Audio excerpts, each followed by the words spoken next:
Now let's study the next chart in the consideration, which is mountain and baseline chart. I'm not a big fan again of mountain and baseline chart, because mountain and baseline chart again is just a elder brother of line charts actually. So if you look at it properly, you will see that it's nothing but the closing prices joined for various time frames. Okay, so if you see here, 1 hour time frame is there. Now if it is a 1 hour time frame, so definitely we can have a higher time horizon here.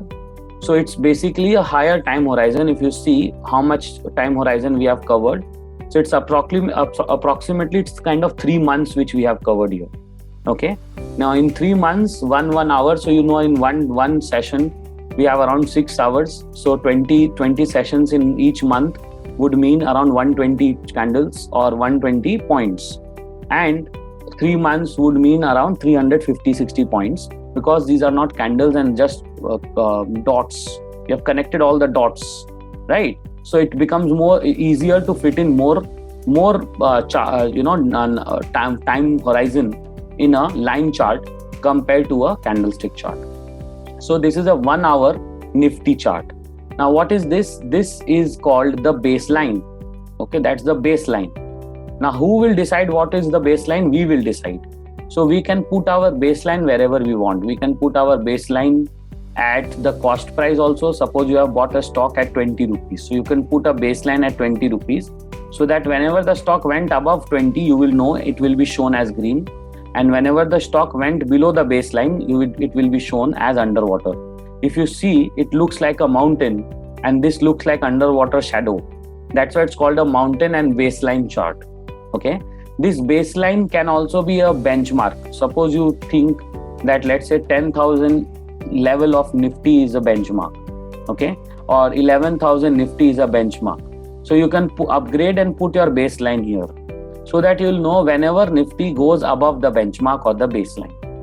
Whenever it goes above, it will be green in color. This could also be the average price. Suppose you had bought a stock at different prices, so you can put the baseline as the average price. What you are going to decide as the baseline, that's your call. Okay, now you will ask me, sir, is this chart useful? I'll say absolutely not, because in most of the cases these charts are used by portfolio managers to understand the drawdown.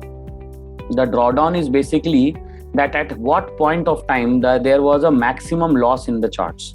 So this is called the drawdown. So suppose if I know that right now we are into profits, right? Can you see the mountains peaking up here? Yes. But there was a time we were into losses. So if I want to know that what was the point where there was the maximum loss, if I want to know that, what was the point of maximum loss? So I think this is the maximum drawdown, isn't it? So if this was your cost price, at one point of time you were down up till here.